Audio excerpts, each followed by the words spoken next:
সকল সম্ভাব্য প্রার্থীর দেয়াল লিখন এবং পোস্টাল লিখন আইন 2012 ধারা 3 এবং 4 ভঙ্গ করে দেয়াল, খুঁটি, যানবাহন এবং বিভিন্ন স্থাপনা পোস্টার এবং প্রচারণা সামগ্রী লাগিয়েছেন।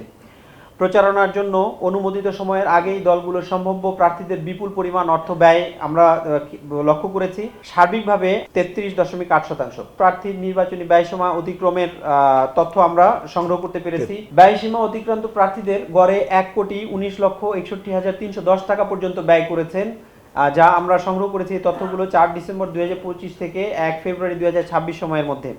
কমিশন সম্ভাব্য প্রার্থীদের মাঠ থেকে নির্বাচনী প্রচারণার সামগ্রী অপসারণের নির্দেশনা দিলেও 81.3% প্রার্থীদের তা অমান্য করেছেন। প্রচারণা সামগ্রী অপসারণের নির্দেশ প্রদানের কারণে নির্বাহী ম্যাজিস্ট্রেটকে ফোনে প্রচারণাকারী প্রার্থীরা হুমকিও প্রদান করেছেন। প্রশাসনকে প্রভাবিত করার চেষ্টা করা হয়েছে। দলের পক্ষে কাজ করার জন্য হুমকি দিয়ে নেতারা বিভিন্ন ধরনের বক্তব্য প্রদান করেছেন। আমরা দেখেছি তফসিল ঘোষণা পরবর্তী সময়ে বৈষম্য হ্রাসের রাজনৈতিক দলগুলোর অঙ্গীকার, দলীয় মনোনয়ন এবং অভ্যন্তরীণ গণতান্ত্রিক প্রক্রিয়া। সেখানে আমরা দেখেছি প্রার্থীদের যোগ্যতা এবং জনপ্রিয়তা বিচার না করে মনোনয়ন প্রদানের অভিযোগ রয়েছে। সক্রিয় ও দলের প্রতি অধিক অবদান রাখা প্রার্থীরা মনোনয়ন থেকে বঞ্চিত হয়েছেন এমন দৃষ্টান্তও রয়েছে। মনোনয়ন বঞ্চিতদের আন্দোলন, অন্তদ্বন্দ্ব এবং সহিংসতা লক্ষ্য করা যায় এবং এটা থেকে বোঝা যায় যে ক্ষমতার রাজনীতির দৃষ্টান্তটা আরও চিহ্নিত হয়েছে।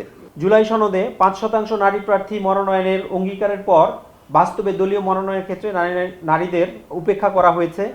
মোট প্রার্থীর মাত্র 4.05% নারী প্রার্থীদের মনোনয়ন প্রদান করা হয়েছে। এক্ষেত্রে বাংলাদেশ জামায়াতে ইসলামী সহ নির্বাচনে অংশগ্রহণকারী 30টি রাজনৈতিক দলের কোনো নারী প্রার্থী নেই।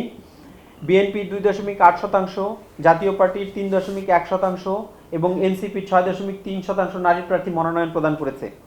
স্বতন্ত্র প্রার্থীদের মধ্যে এই হার 7.87%, যা যোগ্য নারী প্রার্থী এগিয়ে আসে না এই যুক্তি সর্বাত্মহীনতার পরিচায়ক।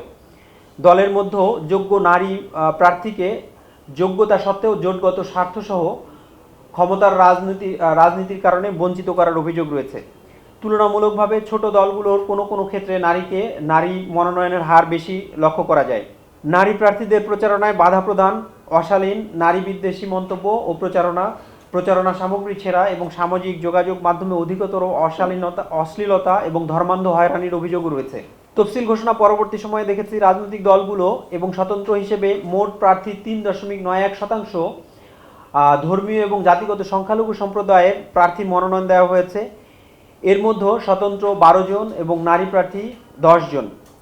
29টি রাজনৈতিক দল ধর্মীয় এবং জাতিগত সংখ্যালঘু সম্প্রদায় থেকে কোনো প্রার্থী মনোনয়ন দেননি।